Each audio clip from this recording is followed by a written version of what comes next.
Hello, and welcome to my Unity hack-and-slash gameplay commentary.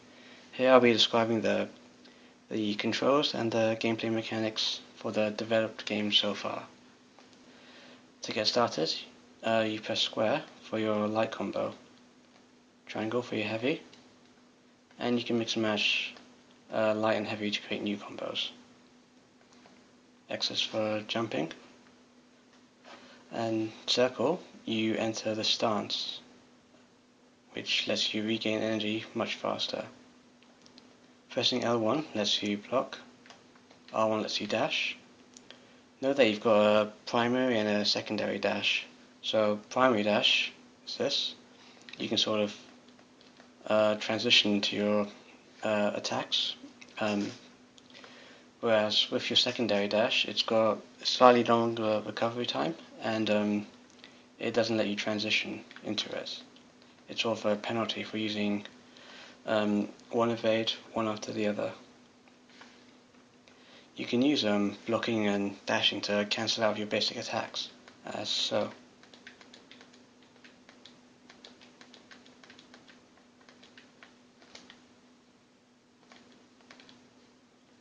And it also applies in the air. When you hit the final attack in an air combo, it sort of starts a timer, which makes you unable to attack after a second, or like half a second.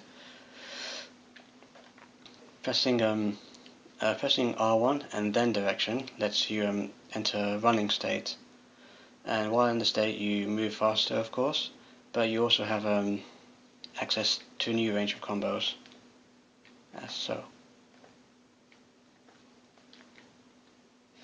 Note that some attacks, they project this sort of red aura around the blade.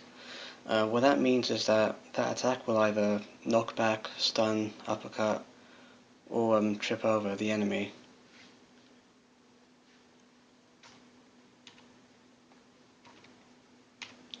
Pressing the shoulder buttons will open up the ability shortcut menu. So you have 3 ability shortcut menus. One is holding down L2, one's holding down R2, and another when holding them both down. And they're different when you're in the air as well. So this menu is accessed by holding down L2, and while holding down this button, if you press one of the face buttons, you use that skill. So pressing L2 and X is this skill. By the way, I logged on using R3, and I also added in these little sort of damage numbers, this sort of RPG element, just so that you can better see which attack deals more damage. So that was L2 and X, L2 and circle, and L2 and square. Note that my mana bar has turned white.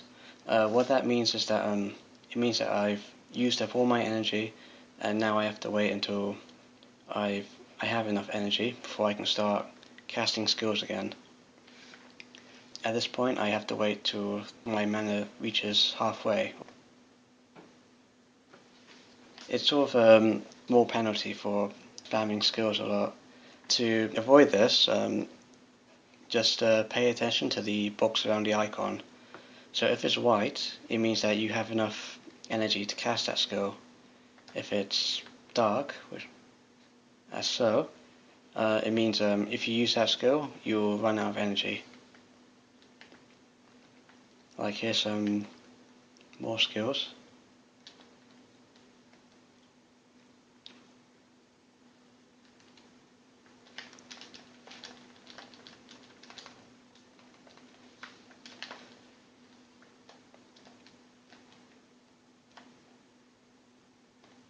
Yes.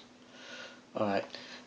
Note that with special attacks you can't cancel out of them, not in the way you can with basic attacks. To cancel out of them, you can simply just jump. you can also use jump to cancel out of basic attacks as well. But no, if you do cancel out of special attacks using jumping, it sort of counts as your double jump. So you won't be able to jump again until you land on the ground if you cancel your attack this way. It's kind of like saying that you can't cancel out special attacks once every second or half a second, depending on how far you are off the ground.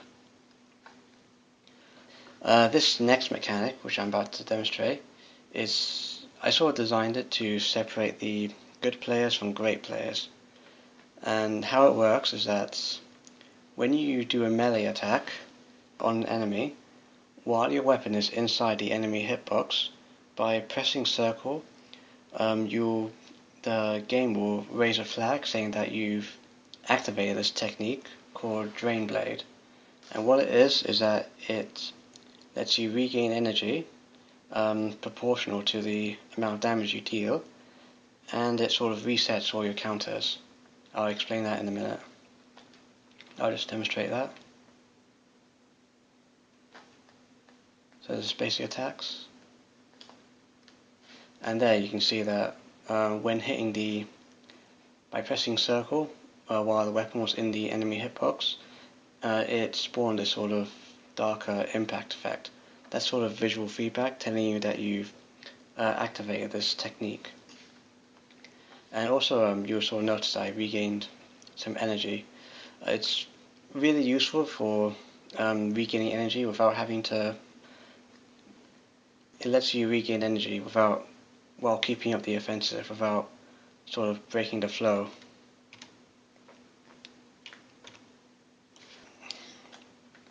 I also mentioned that it resets all your counters, so I'll just explain that. So now I've just used my double jump. By activating this technique, it sort of resets my double jump. And as I mentioned that you can cancel out basic attacks because the game thinks you're doing a special attack.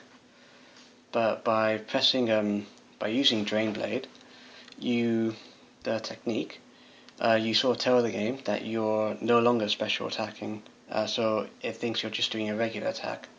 So that way you can cancel out the attack by using dashing or evading, or even using another special attack. I'll just demonstrate. So by pressing L2 and X, as you saw, I cancelled out of it by pressing block.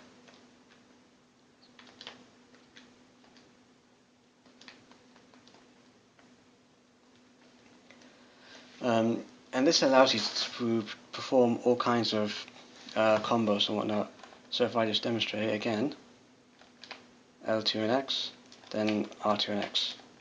So before doing the final hit, while my character was in the air, I press R2 and X because since I was no longer special attacking, it allows me to cancel out of it and then do another attack.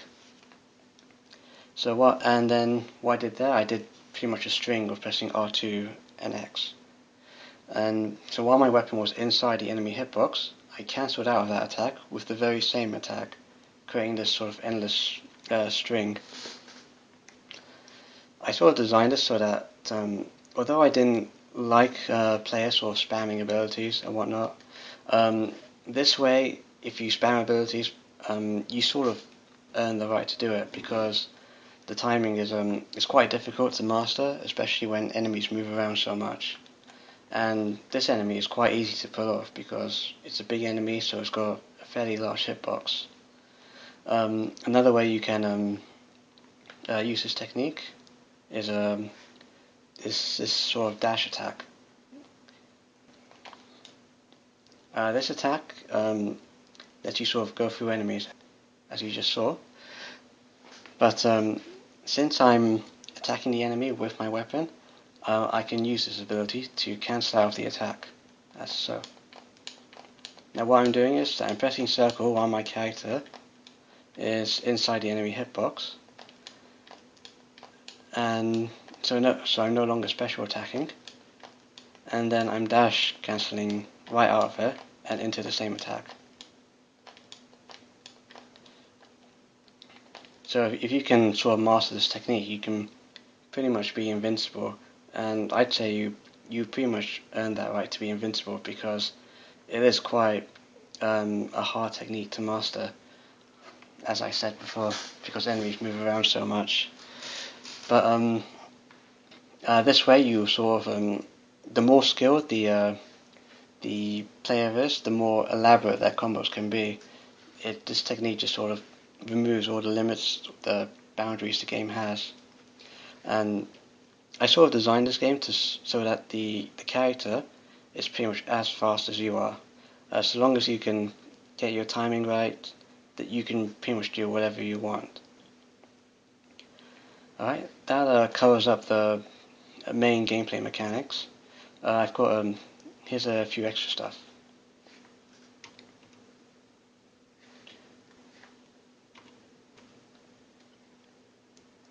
By pressing L2 and square, L1 and square, you do this you sort of shoot this claw out. It's sort of your death grip.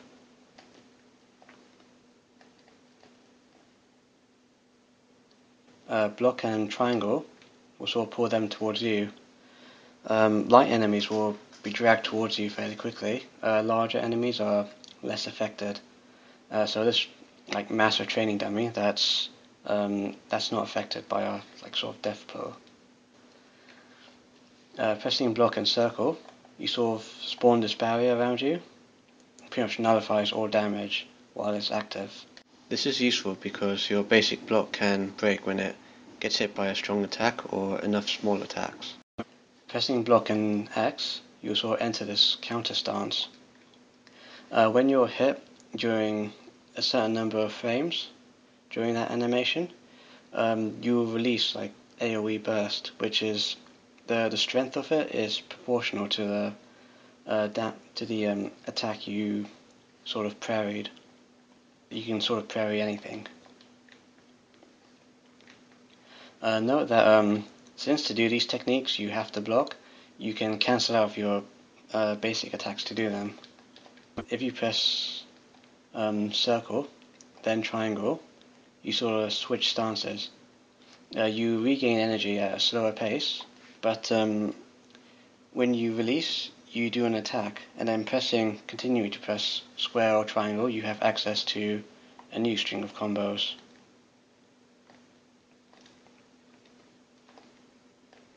As such.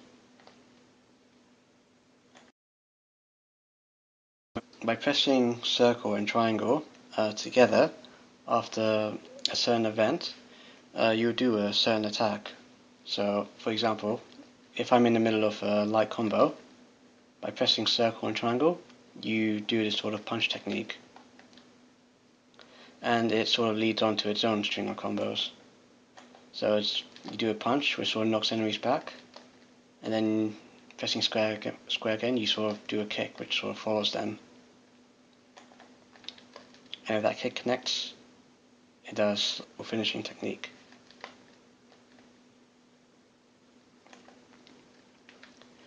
If you press circle triangle during a heavy combo, you sort of do like this long string of combos. It deals a lot more damage than the square version, but square version has better utility as it sort of knocks enemies back. This mechanic was designed to give players more combat variety, as well as give them an incentive to switch between light and heavy hits. You can also press it during dashing, so as such. So as you see, that's how I did the thrust attack. And it's also different when in the air. The thrust attack is pretty neat because you can do it during the primary or secondary dash. So it sort of extends your dash, sort of giving you better utility. That about wraps up the majority of the controls. Now that you've watched this, you'll probably have a better idea of what's going on during the gameplay footage, and for those who've got a copy of the game will sort of know a few of the game's secrets. So thank you for watching, and goodbye.